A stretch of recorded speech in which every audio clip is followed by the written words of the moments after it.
Hello guys, Adam Smith here from RussianPo.com. Today we'll be covering lesson number 28, also by Anna Akhmatova. It's a very short poem, so there is not much to learn. Just listen carefully and try to memorize the words. But there is also a text version for those of you who are hardcore students of Russian. Always appreciated. You can go to RussianPo.com. It's lesson number 28. And let's get started. Жить так на воле, умирать так дома. Волково поле, желтая солома. That's it. So now the translation. Жить так на воле. Live so on the outside. Умирать так дома. To die so at home. Волково поле, field of the wolves, желтая солома. Yellow straw. Солома is straw. Волково поле is field of the wolves.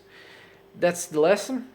And there is a text version of it, of course, as I said on RussianPo.com, lesson number 28, and there are some words to learn as well. Thank you very much, have a great time.